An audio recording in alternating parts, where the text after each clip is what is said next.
लगता है pose before reply.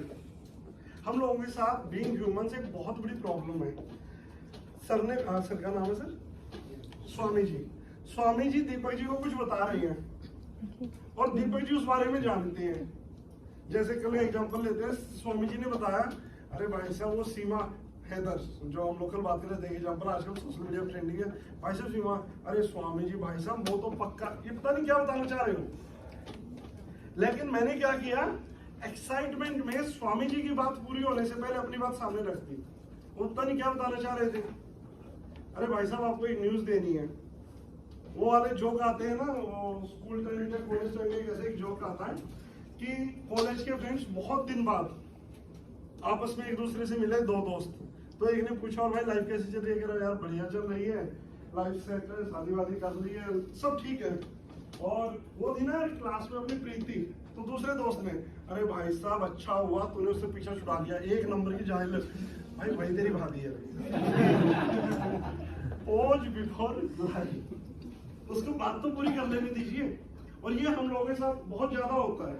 कोई कुछ बताना चाह रहा है, हम लोग बीच में टोक के अपनी बात रख देते हैं। अब एक या दो बार आप किसी इंसान के साथ ऐसा कर दीजिए, तीसरी बार है ना वो आपको तवज्जो देनी बंद कर देगा, यार इसको छोड़, इसको तो बात ही नहीं बतानी वाली, ये पूरी बात सुनता तो है नहीं मेरी।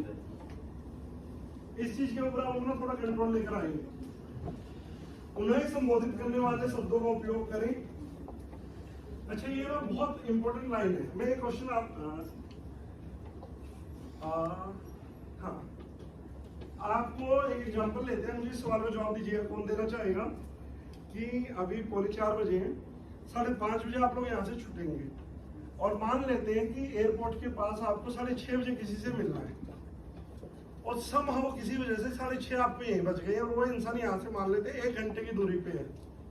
तो on an average being human tendency हम लोग उस इंसान को कैसे बताते हैं भाई कितनी देर में आ रहा हूँ, कितनी देर में आ रहा हूँ, 5 मिनट 10 मिनट। 10 मिनट के बाद वो इंसान दोबारा फोन करता है तो क्या बोलते हैं हम लोग, ट्रैफिक को फंसा हूं, बस कितनी देर में आ रहा हूँ, 10 मिनट में। 10 मिनट के बाद वो इंसान फिर फोन करता है, अरे भाई बस कितनी देर में आ रहा हूँ, बस पहुंच गया, लेकिन कितनी देर में आ रहा हूँ, 5 मिनट में। वो इंसान 5 मिनट के बाद 10 मिनट बाद दोबारा फोन करता है, जी सर, अरे भाई साहब बस पहुंच ही गया यार, नीचे ही हूँ, कितनी देर में आ रहा हूँ, 2 मिनट में। वो इंसान 10 मिनट बाद दोबारा फिर फोन करता है, कितनी देर में आ रहा हूँ, बस आई गया यार, सीढ़ी ऊपर चल रहा हूँ, कितनी देर में, 10 मिनट। ये हम सब लोग करते हैं। अब इतना 1 घंटा किसी इंसान को इंतजार करवाने के बाद जब आप पहुंचते हैं, आपको क्या लगता है, मुझे वो खुश होगा, आपका स्वागत करेगा। मैं कल बता रहा हूँ जी मेरे साथ जो फ्रेंड था ना, वो घूमने लगा, बोला कि आगे 10 मिनट में 10 मिनट करते करते 1 घंटा बिताया, तो लास्ट में अगर आदमी को अकेले जाओ तो मन नहीं आएंगे, तो मैं फिर यहाँ से अकेले ही कर। अब ये चीज सोचिए, ये ऑन एन एवरेज ये सिचुएशन इस रूम में बैठे हुए हर इंसान के साथ इंप्लीमेंट होती है सर। कभी आप विक्टिम होते हो, कभी आप वो पार्टी होते हो जो 10-10 मिनट कर रहे होते हो, यस और नो होता नहीं होता है। इस सिचुएशन का एक बहुत अच्छा आंसर मैं आपको बताना चाहता हूँ कि अगर ऐसी सिचुएशन में कभी आप हो और यू आर द पर्सन जिसको पहुंचना और कोई आपका वेट कर रहा है, 2 चीजें ध्यान रखिएगा हमेशा। सबसे पहले उस इंसान को आपको जवाब देते हुए बताना है कि भाई मुझे इस बात का एहसास है कि आप मेरे लिए इंतजार कर रहे हो और आपके समय की भी उतनी ही कीमत है, बट एक्चुअल सिचुएशन ये है कि अभी मैं पावर ग्रिड के इस ऑफिस पे हूँ, किसी वजह से लेट हो गया था और यहाँ से वहां पहुंचने में मुझे कम से कम 1 घंटा लगेगा। ये रियल सिचुएशन है। यहाँ पे बॉस ने रोक लिया था, what ever the situation was, 1 घंटा लगेगा, लेकिन एट द सेम टाइम मैं जानता हूँ कि आपके टाइम की बहुत ज्यादा वैल्यू है and thank you very much, आप मेरे लिए वेट कर रहे हो। बट आप भी और मैं भी दोनों ये बात जानते हैं कि ये मीटिंग हमारे लिए बहुत ज्यादा इंपॉर्टेंट है। अगर कुछ इस तरह का इंपॉर्टेंट आपका, क्या ऐसा पॉसिबल है भाई कि सामने रेस्टोरेंट में कहीं पर आप जाके जब तक चाय कॉफी पीजिए, इंतजार कीजिए, मैं पहुंच रहा हूँ। वो जो 10-10 मिनट हम लोग करते हैं ना, वो अगले इंसान को हर 10 मिनट में इतना इतना इतना इतना इतना करके नेगेटिव करता चला जाता है। जैसे होते हैं ना, 1 पैक के बाद कम नशा होगा, 2 के बाद कम, थोड़ा ज्यादा, 3 के बाद और ज्यादा, 4-5 पैक के बाद तो फिर वही शक्तिमान है। But at the same time जो इंसान इरिटेट होते होते उस प्रकाष्ठा पे होता है कि जो आपका काम होना होता है कई बार वो भी नहीं होगा। This is the best way. और कोशिश करें कि ये कॉल आपकी तरफ से जाए। ये बात भी आप बताएं, कॉल आने पर नहीं, ये कॉल आपकी तरफ से जाए। अगर 6 बजे मिलने का तय हुआ है तो आपको अगर लग रहा है आपको टाइम लगेगा तो आप 5:55 पे ये कॉल अपनी तरफ से करें। अगर आप ये चीज करते हैं तो यकीन मानिए अगला इंसान ना सिर्फ आपकी रिस्पेक्ट करेगा बल्कि वो आपको बड़ी मैच्योरिटी के साथ लेगा। यार इस इंसान की नेचर और नीयत तो अच्छी है, लोगों के समूह में सभी लोगों की तरफ बराबर ध्यान दें। कई बार क्या होता है जब आप किसी से इंटरेक्ट करते हैं, जैसे हम लोग टहल के आप लोगों से बात करते हैं, कभी पीछे किसी का नाम पूछ लिया, कभी पीछे किसी से इंटरेक्ट कर लिया, जिससे कि हर इंसान के साथ हमारा आई कांटेक्ट बना रहे। ये मैटर नहीं करता कि उमेश आगे बैठा है या प्रांशु पीछे बैठा है। हमारे लिए क्या मैटर करता है कि इस क्लासरूम में बैठा हुआ हर इंसान हमारे लिए इक्वली इंपॉर्टेंट है। बट अगर कैसा हो कि मैं यहाँ पे मीटिंग करते करते हर बार सिर्फ यही बात करता हूँ, भाई सही कह रहे हो, ओके, अच्छा इसके बाद ये, थोड़ी देर में आप लोगों को क्या लगने लगेगा कि हम लोग यहाँ बैठे क्यों हैं? सही कह रहा हूँ? तो कोशिश करें आपका आई कांटेक्ट इंडिविजुअली पर्टिकुलरली हर इंसान के साथ होता रहे, जिससे उस मीटिंग रूम में बैठे हुए हर इंसान को लगे, महसूस हो। अच्छा हम लोगों के साथ कई बार होता है, जैसे मैं और दीक्षा कई बार कहीं जाते हैं, किसी सीनियर ऑफिसर्स के साथ बैठे हैं, वही वाली बात है, खूबसूरती को तो अपनी एक परिभाषा होती है। हम कितने टैलेंटेड होते हैं लेकिन सर लोग घूम जाते हैं मैडम की तरफ, बातचीत का लेवल कई बार बदल जाता है, फिर हमें बताना चलता है सर हम भी कुछ हैं, मैडम मुझे ही बेचने आई है, मैं ही वो प्रोडक्ट ट्रेनिंग मुझे ही करनी है, तो मैम में थोड़ा कम इंटरेस्ट लीजिए, मुझ में ज्यादा इंटरेस्ट लीजिए। लेकिन ह्यूमन नेचर होता है। अच्छा इन चीजों की वजह से जोक्स अपार्ट, क्या मेरे मन में उन किसी भी रिस्पेक्टेड सर के लिए थोड़ा सा डाउट नहीं आएगा कि भाई इसकी तो नजरें ही खराब है? एट द सेम टाइम ये हम सब लोगों के ऊपर भी इम्प्लीमेंट होता है। आपकी आंखें है ना, वो एक जो डायलॉग बोलते हैं हम लोग, नजर नहीं नजरिया बदलिए। अगर आपका नजरिया अच्छा है तो नजर तो आपकी अपने आप ठीक हो जाती है। आगे जब हम लोग बात करें सहमति व्यक्त करने की कला, आप किसी चीज के लिए सहमत है या नहीं, इसके कई सारे तरीके होते हैं। हम लोग कई बार एक जो गड़बड़ करते हैं, एकमत होने की कला के निम्न 6 सुझाव है लोगों के साथ एकमत होना। आप लोग बीइंग ग्रुप एक कोई डिसीजन लेना चाहते हैं, किसी ने यहाँ से स्वामी जी ने कोई डायलॉग दिया कि हम लोग ऐसा कर लेते हैं, कुछ लोग फेवर में, कुछ लोग अगेंस्ट है। आप लोगों को टारगेट होना चाहिए कि यार इसका कुछ है ना म्यूचुअल निकालते हैं, लेकिन म्यूचुअल ना निकाल के हम लोग ये जो गड़बड़ करते हैं उस गड़बड़ का नाम है हम लोग गुट बना लेते हैं कि हम तो फेवर वाले हैं, हम इसके अगेंस्ट हैं। वो कंक्लूजन आपका कई बार किसी सॉल्यूशन पे पहुंच ही नहीं पाता। जब आप उनसे सहमत हो तो उन्हें स्पष्ट बताएं, और जब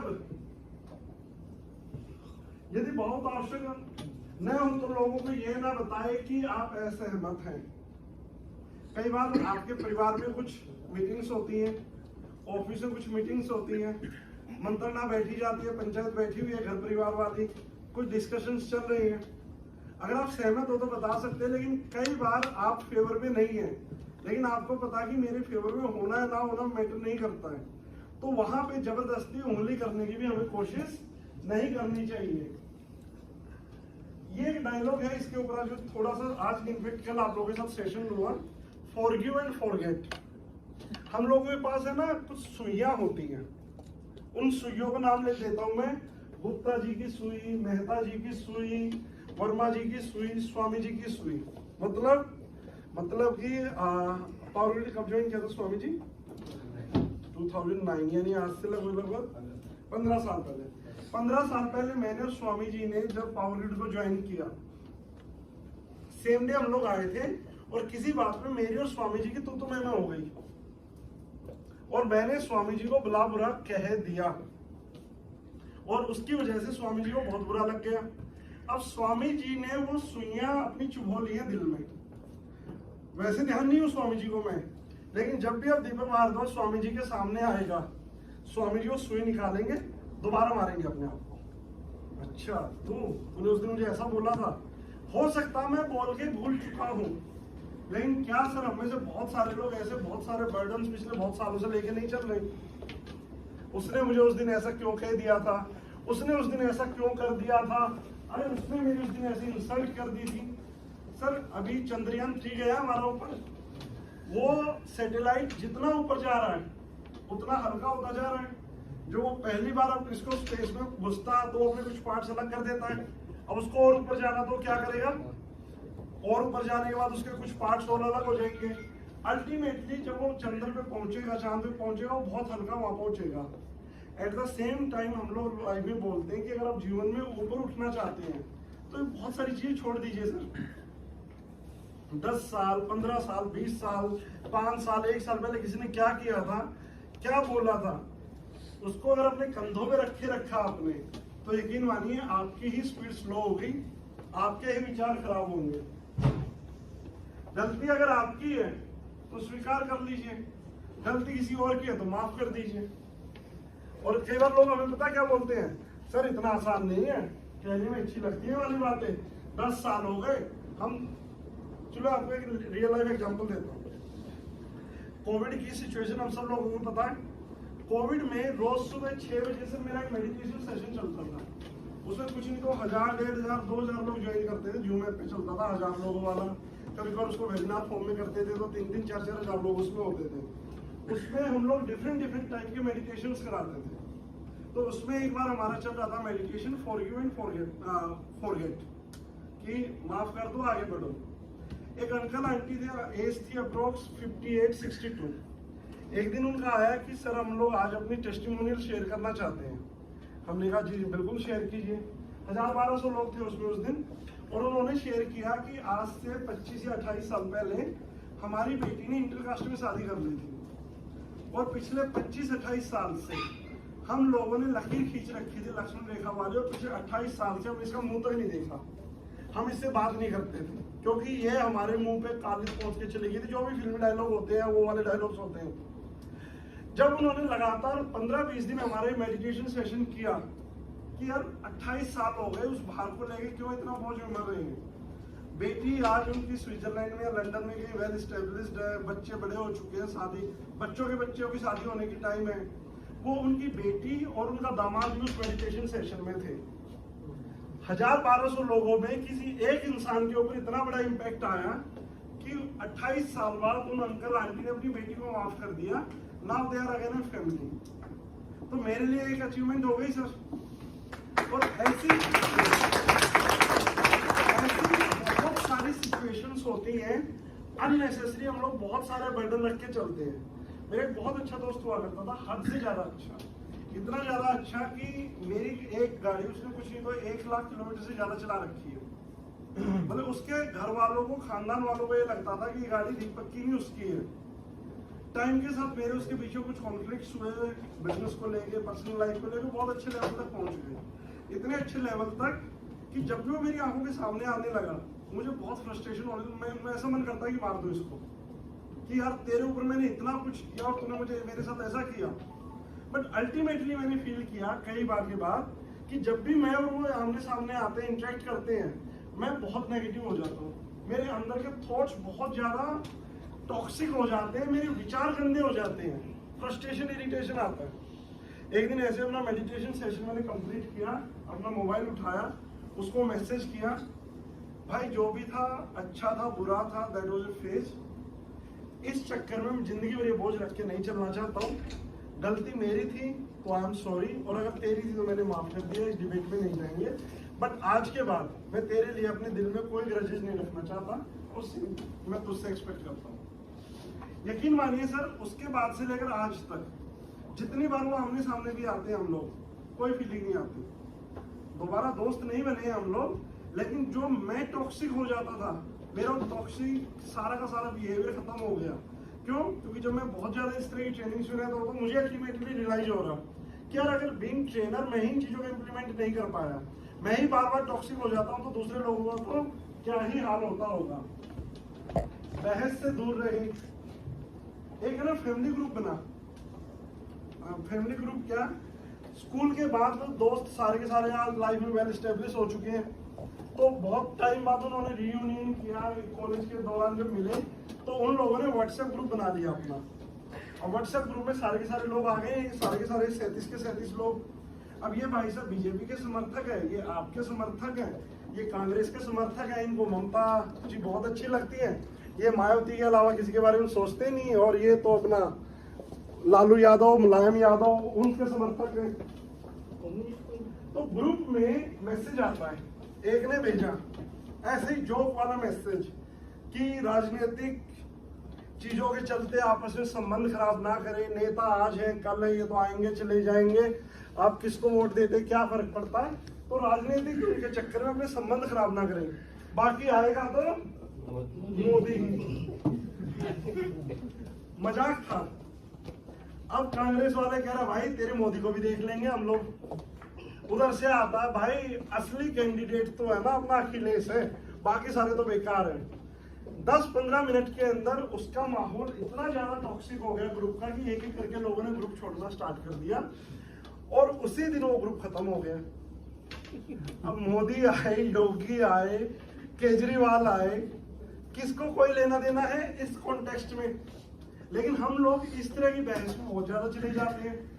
आई थिंक कल ही मैं एग्जांपल शेयर कर रहा था ना पतंजलि की ब्रांडिंग वाला, कि गाजियाबाद में एक दोस्त ने दूसरे दोस्त को गोली मार दी है बोलने पे कि भाई तंत्रकांति का स्वाद तो गोबर जैसा है, कि तूने तंत्रकांति के बारे में पतंजलि के बारे में ऐसा बोल कैसे दिया। भाई इस बात के लिए क्या रामदेव जी आपको शाबाशी देंगे, पतंजलि कोई इसके लिए रिवॉर्ड देगी नहीं। लेकिन कई बार हम लोग कुछ चीजों के लिए बहस में इतना अंदर तक घुस जाते हैं कि हमें पता ही नहीं होता कि वो कहां तक गए। लड़ाकू लोगों के साथ सही ढंग से पेश आए। देखो रोड पे चलते हुए आपकी गाड़ी का बाइक का एक्सीडेंट हो गया, उसमें तो डेंट पड़ गया है, क्या आप चाहते हो आपके चेहरे पे भी डेंट पड़े? ये तो घर से लड़के आए हैं भाई साहब, बीजू जी ये तो घर से लड़के आए हैं, इनको तो फ्रस्ट्रेशन निकालनी है। आप लोगों ने मूवी देखी थी जब मुन्ना भाई MBBS का पार्ट 1 आया था, उसमें सुनील दत्त जी को रेलवे स्टेशन पे ये मिलता नवाजुद्दीन सिद्दीकी की पॉकेट मारते हुए, छोटा सा रोल था 2-3 मिनट का, लेकिन लोग बहुत पीटते हैं उसको। तो सुनील दत्त वहां पे डायलॉग बोलता है, ध्यान से देखिए चेहरों पे, कोई बॉस की डांट खा के आया है, कोई बीवी से लड़के आया है, कोई मकान मालिक से किराए को लेकर लड़के आया है, कोई किसी चीज की वजह से लड़कर आया है। सारे लोग फ्रस्ट्रेटेड है, सारे लोग इरिटेटेड है, और ये सारा फ्रस्ट्रेशन कहाँ निकालेंगे? तेरे ऊपर निकालेंगे। इसलिए तो करते हैं हम लोग, कई बार रोड पे जा रहे हैं किसी और का एक्सीडेंट हो रखा होता है, 2-4 हाथ हम भी छोड़ लेते हैं, क्यों? क्योंकि अपना फ्रस्ट्रेशन हम लोग कहीं ना कहीं तो निकालें। तो सर ऐसे लोगों से थोड़ा तमीज से पेश आए। अभी हम लोग बात कर रहे थे ना इससे पहले वाले सेशन में, जब बात कर रहे थे दबंगई वाले कई चीजों वाली, जैसे स्कॉर्पियो वाले लोग होते हैं कुछ, या फॉर्च्यूनर वाले, रोड साइड की बात कर रहे थे जर्मनी वाली सर, कि वो लोग लाइन खाली छोड़ के चलते हैं चाहे 10 किलोमीटर खाली हो सर, क्योंकि वहां पे स्कॉर्पियो वाले नहीं है। हमारे यहाँ पे स्कॉर्पियो वाले, हमारे यहाँ पे फॉर्च्यूनर वाले, वो चलेंगे सर रॉन्ग साइड। बहुत बड़ा डिफरेंस होता है सर पावर और एजुकेशन के बीच में। जब हम लोग बात करते हैं ना वेल ट्रेन्ड और वेल एजुकेटेड, तो एक बहुत बड़ा डिफरेंस आता है सर। आप जिम जाते हो, जिम का जो ट्रेनर है जिसने बहुत अच्छी मसल्स बना रखी है, वो वेल ट्रेन्ड है, वो वेल एजुकेटेड नहीं है। वो सच में वेल ट्रेन्ड है, उसकी मसल्स को देख के लगता है ये तो बहुत अच्छी एक्सरसाइज करा देगा, लेकिन आपके कमर दर्द को वही लोग स्लिप डिस्क में बदलवा देते हैं। आपको कमर दर्द आ रही, छोड़ दीजिए, डेडलिफ्ट मार ठीक हो जाएगा, फिर आप हॉस्पिटल घूम रहे, क्यों? क्योंकि वो वेल ट्रेन्ड है, वेल एजुकेटेड नहीं है। जब एजुकेशन की बात आती है ना सर, हमेशा एक चीज ध्यान रखिए, एजुकेशन का मतलब एकेडमिक्स नहीं है। एजुकेशन का मतलब एकेडमिक्स नहीं है कि आप BA हो, MA हो, PhD हो, MBBS हो। मैं जिस प्रीवियस से सर आता हूँ, मेरी मम्मी कभी स्कूल नहीं गई, बोले आज भी मम्मी को जब हम लोग लेकर जाते हैं बैंक या किसी काम से जाते हैं, वहां जाके अंगूठा ही लगाती है। पापा मैक्सिमम 5वीं 8वीं तक गए होंगे, पता ही नहीं, किसान का बेटा हूँ। तो मुझे पता है कि अगर एजुकेशन के पॉइंट ऑफ व्यू से बात करें तो मेरे माँ बाप अनपढ़ है, बट वो इलिटरेट है एजुकेशनल एकेडमिक्स में। एजुकेशन में तो उन्होंने अपने दोनों बेटों को PhD करवा दी सर। समझने वाली चीज क्या होती है कि एजुकेशन का मतलब एकेडमिक्स नहीं होता। एजुकेशन का मतलब होता है जो संस्कार, जो कल्चर और बहुत सारी चीजें आप अपनी फैमिली में अपने बच्चों में पास करते हैं। एकमत होने की कला के कारण लोग नहीं पसंद करते जो उनसे सहमत हो। मैं आपकी हर बात को सर नकारने लग जाऊं तो क्या आपको मैं पसंद आऊंगा? लेकिन मैं आपकी हर बात नकारूं लेकिन उसके अंदर एक थ्योरी यूज करूं। ये 3 वर्ड लिख लीजिए sir, feel, felt, found. FEEL, feel, felt, found. ये बहुत ही अल्टीमेट थ्योरी है जिसको हम लोग बोलते हैं feel, felt, found theory. Feel, felt, found. इसका टेक्निक क्या है, इसका तरीका क्या, उसको समझने की कोशिश कीजिएगा। मैं मान लेता हूं मैं शर्मा जी की बात से सहमत नहीं हूं। शर्मा जी और मेरा कोई डिस्कशन चल रहा है और उस चीज को लेकर मैं सहमत नहीं हूं। कंडीशन 1, मैं उस बात को सीधे नकार सकता हूं, लेकिन मुझे पता अगर मैंने उस बात को सीधे नकार दिया तो शर्मा जी बुरा मान जाएंगे, और अगर शर्मा जी बुरा मान गए तो दिक्कत है। तो यहाँ पे जो थ्योरी इंप्लीमेंट होती है सर उसका नाम है feel, felt, found. Sharma ji जो आप कह रहे हो ना बिल्कुल सही कह रहे हो।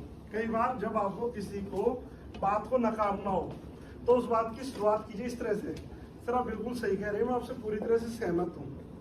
पहले मैं भी ऐसा ही महसूस करता था अगर सीरियस मैटर है तो, अदरवाइज तो उसके बाद आप अपना पक्ष रख सकते हो। पहले मैं भी ऐसा फील करता था, लेकिन सर जब मैंने जाके देखा ना पॉलिटिकल के ऑफिस में इटारसी जाके देखा या वडोदरा आके देखा, सर क्या शानदार बिल्डिंग बना रखी है सर। उनके ऑफिस में जो ट्रेनिंग हॉल में आया then I found sir 50-70 lakh रुपए का तो इन लोगों ने सिस्टम लगा रखा है सर। प्रोजेक्टर कहीं लगा हुआ दिख नहीं रहा लोगों को, फिर भी प्रोजेक्टर चल रहा है सर। लैपटॉप में कहीं वायर नहीं लग सकती बावजूद उसके ऑडियो भी चल रहा है सर। मैंने महसूस किया देन आई फाउंड कि सर जैसा मुझे बताया था ना लोकेश जी ने या भाई साहब ने वैसा नहीं है सर, वो तो बिल्कुल अलग है। आपने क्या किया, उसी चीज को एक अच्छे तरीके से डेकोरेट करके रखा।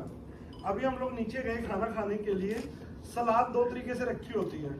एक आप किसी घर जाओ वो आपको बढ़िया से खीरा काटे सजाए, उसके ऊपर गाजर काट के सजाए, उसके ऊपर प्याज काट के सजाए, उसके ऊपर धनिया की थोड़ी थोड़ी टॉपिंग्स डाल दे, नींबू के छोटे छोटे स्लाइस काट दे। मुंह में पानी आ रहा है।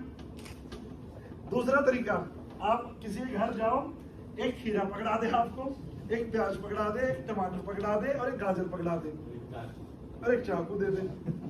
क्या आप सलाद खाने को एंजॉय कर पाओगे? That's called presentation.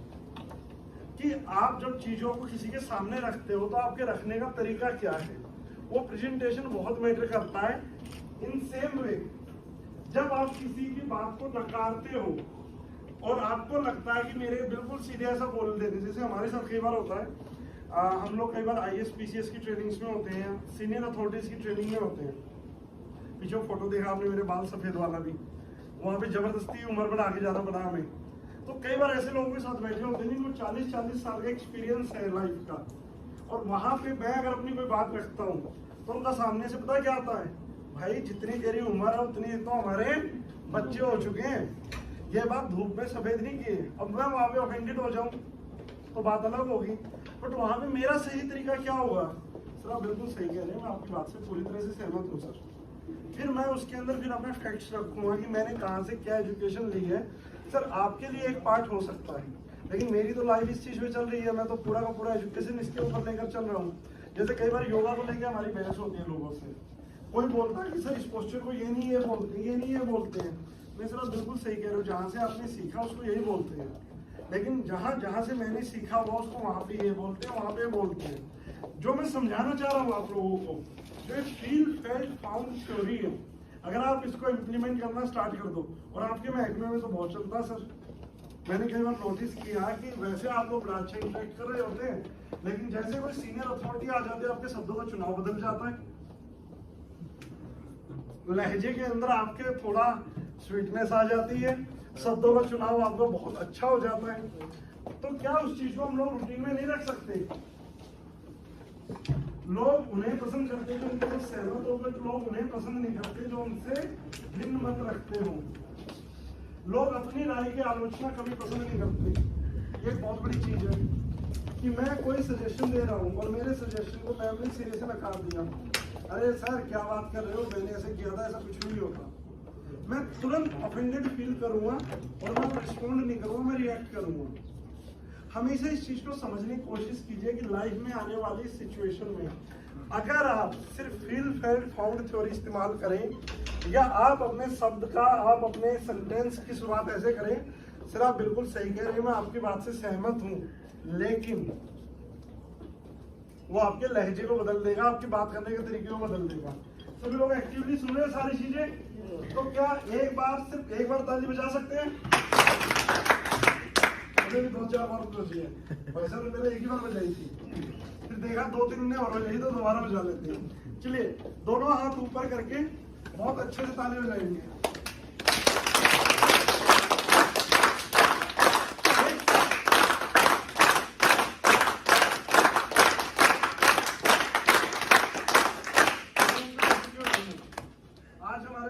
अब्दुल जी कीजिए, कोई और भैया, क्या नाम आपका?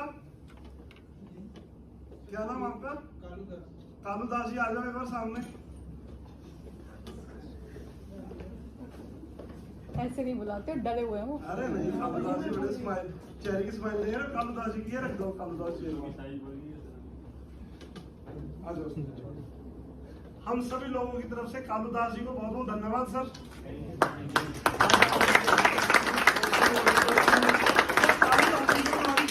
हो सकती है सर।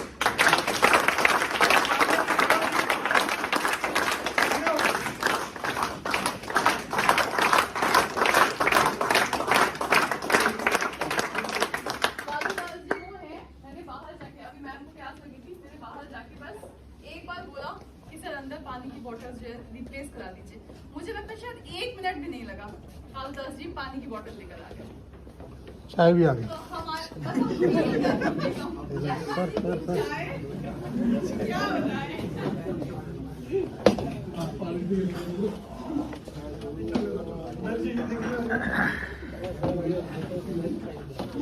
जो मैं डिलीवर करने की कोशिश कर रहा हूँ इस टॉपिक में, क्या हम लोग उसमें से कुछ चीजें समझ पा रहे हैं सर? मुझे आवाज नहीं है, इसका मतलब गौर करना हम लोगों को, लोगों की सुनने की कला। विक्रम बेताल की कहानियां हमने कितनी ज्यादा सुनी है सर? विक्रम बेताल को बहुत सारी कहानियां सुनी है विक्रम बेताल की।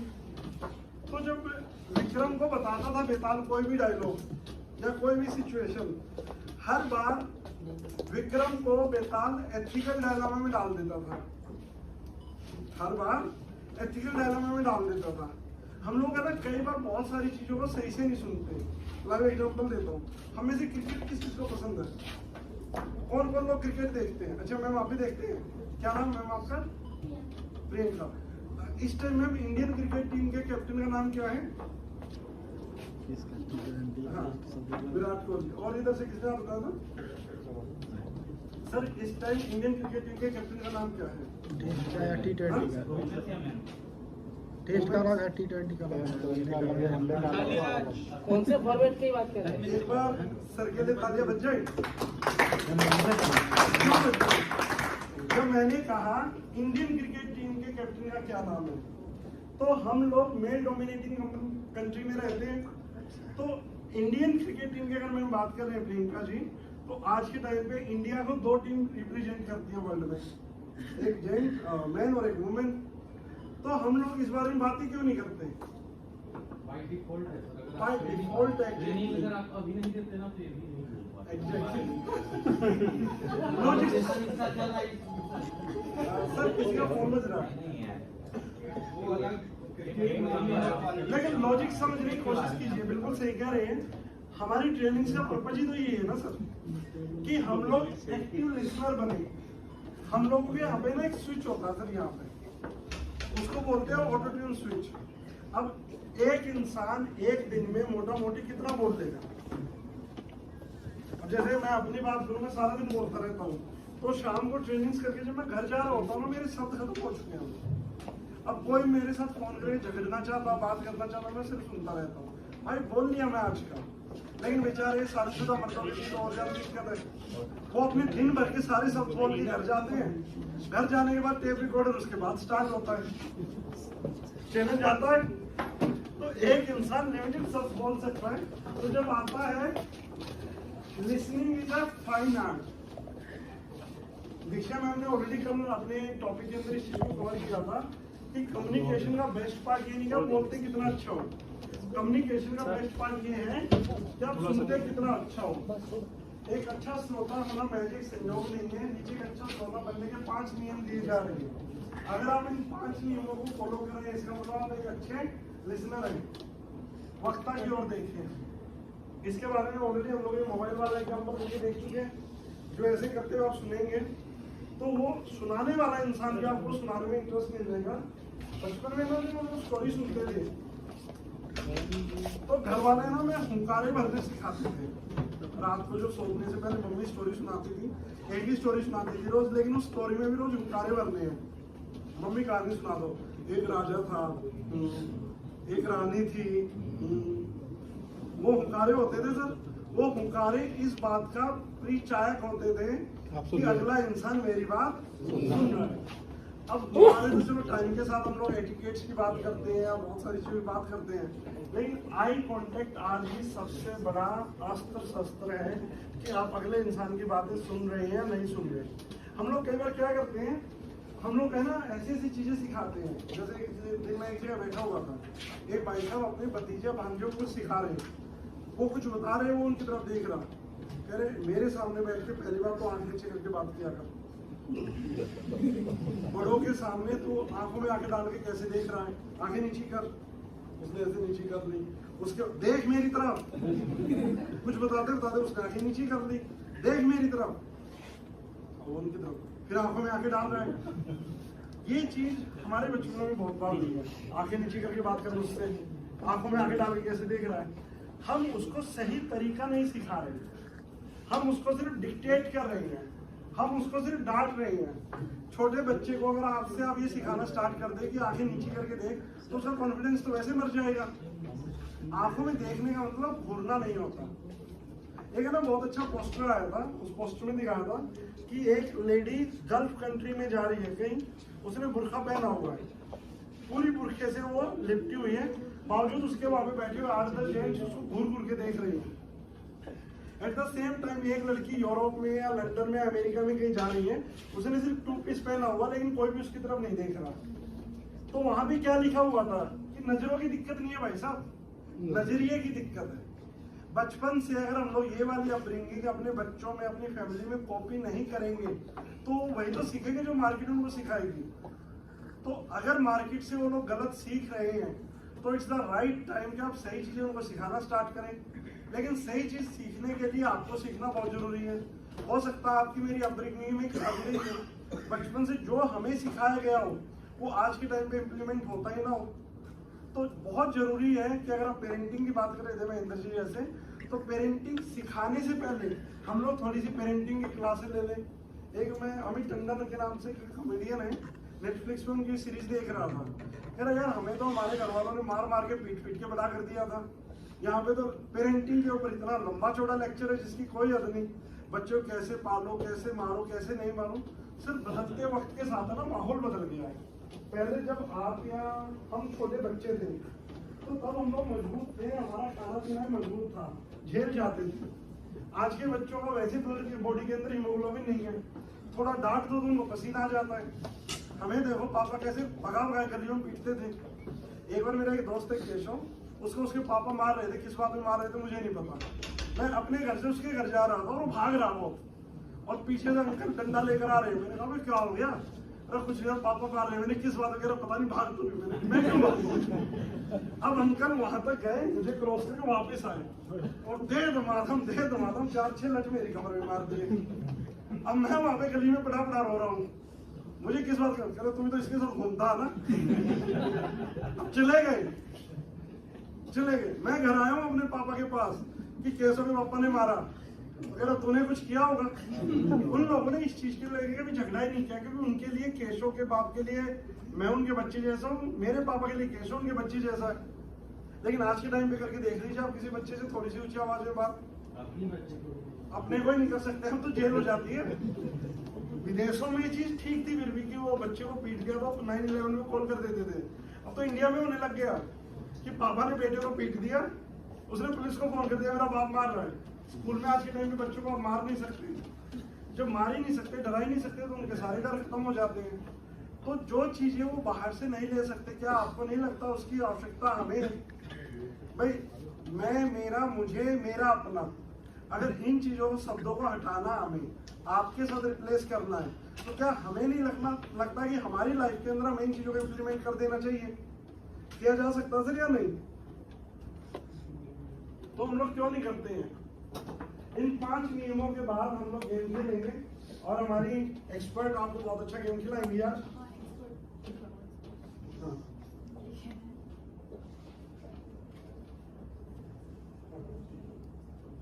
वक्ता की ओर ही देखें।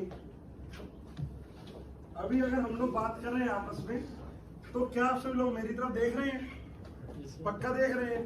मतलब ये आपका और मेरा कोऑर्डिनेशन, कम्युनिकेशन हो पा रहा है।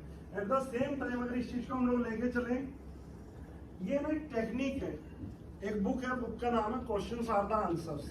अगर आप इस चीज को इम्प्लीमेंट करना सीख जाए, लिख लीजिए बुक का नाम क्वेश्चंस आर द आंसर्स, सवाल ही जवाब है। मिस्टर जोसेफ मर्फी उसके लेखक है, बुक का नाम है सवाल ही जवाब है। बार बार मैं आप लोगों से कल से एक चीज बात कर रहा हूँ यह कि आप अगर किसी सवाल का जवाब चाहते हो, तो आपके सवालों का जो चयन है वो ऐसा होना चाहिए कि आपको आपका आंसर आपके मतलब का ही मिले। जब आप किसी की बात सुन रही हैं, कोई बात बता रहा हूँ, आप चेयर पे बैठे हैं, तो चेयर पे बैठे बैठे आपने अपना पैर लगा के पीछे कर दिया और आपने अपने हाथ कर दिए ऐसे, और आप चले गए पीछे, तो इसका मतलब आपने अपनी बॉडी को रिजिड कर लिया है।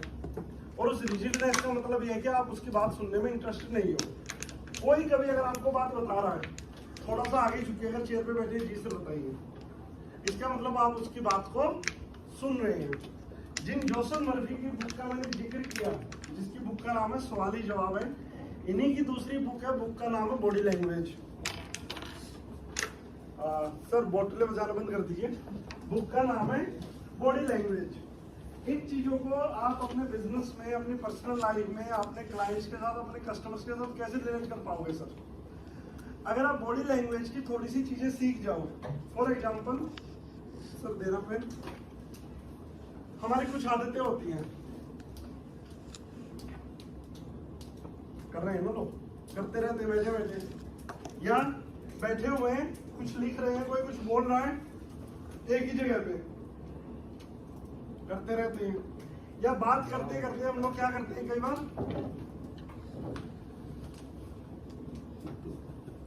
मसल रहे हैं, या बात करते करते क्या करते हैं,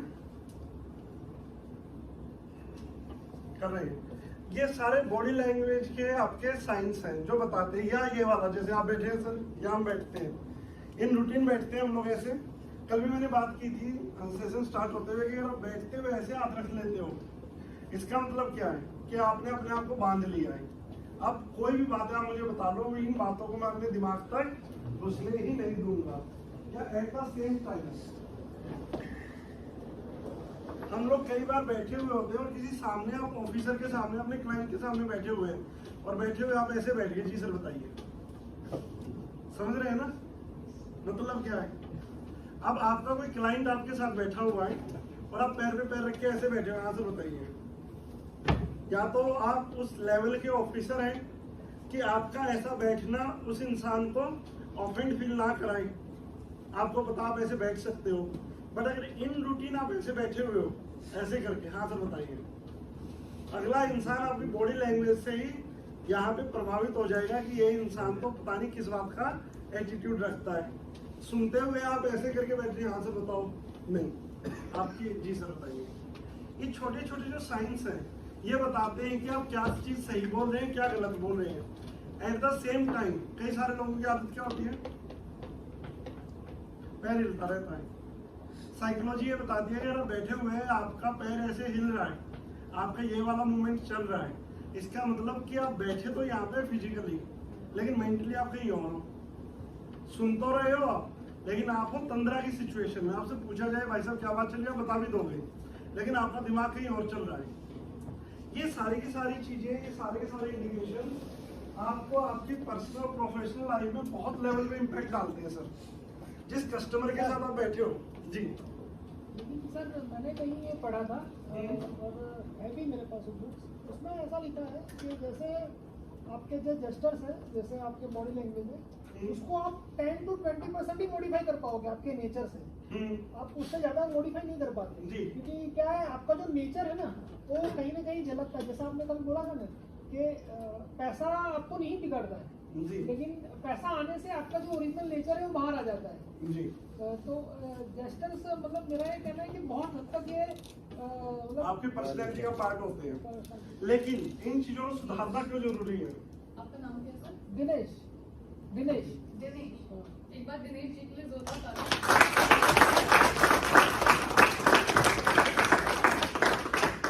ये तालियां हमारी सक्सेस के लिए। आपने इतनी बात भी ध्यान रखी ना सर, 3 दिन बाद अगर लोगों को एक बात भी ध्यान होगी ना तो भी हमें लगेगा हमारी ट्रेनिंग सक्सेस है। इसका मतलब आप ट्रेनिंग में थे, इसलिए तालियां। दिनेश जी ने जो क्वेश्चन पूछा वो बहुत वैलिड क्वेश्चन है, क्योंकि कल मैंने जब ओरा की आप लोगों से बात की थी कि जो आपका ओरा होता है उसके अकॉर्डिंगली ही बिहेव करते हैं। बहुत सारी चीजें आप चेंज नहीं कर सकते, लेकिन जो 20% है ना सर, वो 20% आपके बिहेवियर को चेंज कर सकता है। छोटा सा एग्जांपल देता हूँ, आप किसी के सामने बैठे हुए हो और इंसान बार बार बात करते हुए ये कर रहा है, बात करते इसका मतलब इंसान झूठ बोल रहा है। वो बार बार नाक पे खुजली कर रहा है, वो बार बार यहाँ खुजली कर रहा है, उसके बार बार आंखों में खुजली हो रही है, यहाँ पे वो झूठ बोल रहा है। पैर हिला रहा है, वो साइकोलॉजी वहां पे नहीं है। साइकोलॉजिकल ह्यूमन बिहेवियर को समझने के लिए, कस्टमर बिहेवियर को समझने के लिए आपको क्या चाहिए? हम लोग वेब सीरीज देखते हैं, वेब सीरीज के नाम लेता हूँ, बहुत सारी वेब सीरीज आती है जिसमें सीबीआई इन्वेस्टिगेट करती है। 10 सेकंड में उनको पता चल जाता है। यार जो भी मूवी आई थी उसमें बड़ा अच्छा डायलॉग बोला था जज साहब ने कि 30-40 साल से इस चेयर पे बैठा हूँ, कोई भी जब वो अपराधी आता है उसकी पहली प्रेजेंस में मुझे पता चल जाता है कि इसने अपराध किया है नहीं किया है। लेकिन मैं तो कानून हूँ, मैं तो सबूतों को भूखा हूँ। जब तक सबूत मेरे सामने नहीं आएंगे मैं जजमेंट नहीं दे सकता। लेकिन मुझे पहले दिन से पता है कि इस इंसान ने क्राइम किया है या नहीं किया है। एट द सेम टाइम ये छोटे छोटे जेस्चर्स चेंज करके आप अपना नेचर, अपना बिहेवियर चेंज कर सकते हैं। बहुत सारे लोग अभी जैसे उनकी बहुत अच्छी आदत है गर्दन मारने की, बात करते करते चटकाते रहते हैं ऐसे। ये दबंगई दिखाता है कि आप अपने आप में थोड़ी दबंगई फील करते हैं।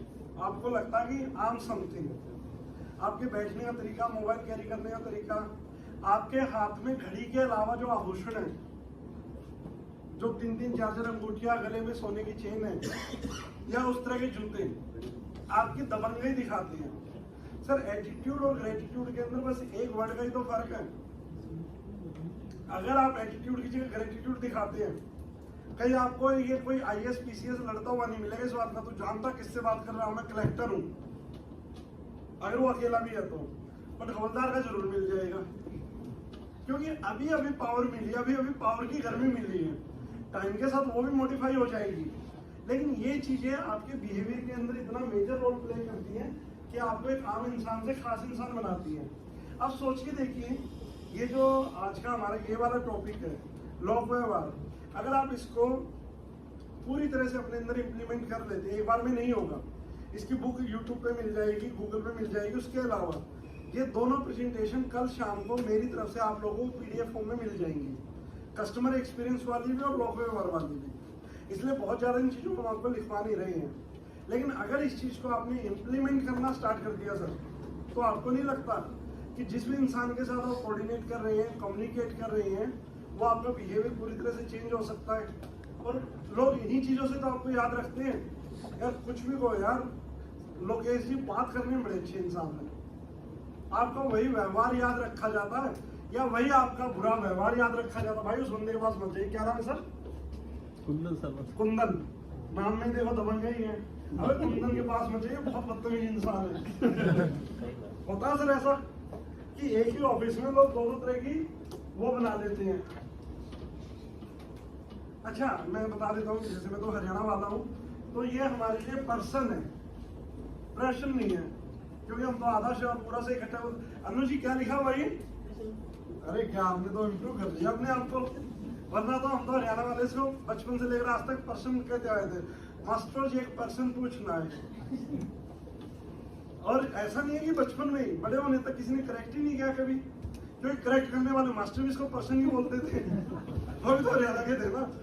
तो ask the question is the ultimate thing. आपके मन में कोई डाउट है किसी भी चीज को लेके, अगर आप उसके बारे में क्वेश्चन नहीं पूछते हैं तो आप उसका एक नेगेटिव इम्पैक्ट लेकर जाते हैं। एट द सेम टाइम अगर आपका क्लाइंट, आप जैसे आप लोग मुझसे क्वेश्चंस करते हैं, अगर उन क्वेश्चंस के मेरे पास वैलिड लॉजिकल रीजंस नहीं है अगर, तो मैं आपको सेटिस्फाई नहीं कर पाऊंगा। एट द सेम टाइम घर पे कई बार आपसे बच्चे क्वेश्चन पूछ लेते हैं, हमें जब उन सवालों के जवाब नहीं पता होते हम कुछ भी बोल फिजूल दे देते हैं।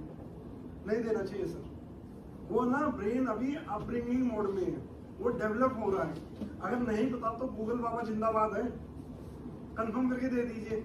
लेकिन यहाँ पे एक चीज हमेशा ध्यान रखिए, अगर आपको किसी सवाल का सही जवाब नहीं पता, वो आपके आउट ऑफ सिलेबस है, चाहे आपके किसी क्लाइंट ने पूछा है चाहे किसी बच्चे ने पूछा है, तो उसका अननेसेसरी आंसर मत दीजिए। माफी चाहूंगा सर, इसके बारे में तो मैं आपको नहीं बता सकता। कई बार क्या होता है, शब्दों का चुनाव बहुत मैटर करता है। हमारे सामने कई बार कुछ ट्रेनिंग्स ऐसी आ जाती है, सर ये वाली ट्रेनिंग कर लेंगे क्या? अब हमें पता ही नहीं किस कॉन्टेक्स्ट में पूछ रहा है, लेकिन टॉपिक कुछ, अरे सर इसको तो मैं रोज करता हूँ। तो आज के क्वेश्चन, वो क्वेश्चंस कई बार बहुत मैटर करते हैं। वक्ता के विषय से जुड़े रहे और बीच में बाधा न डालें।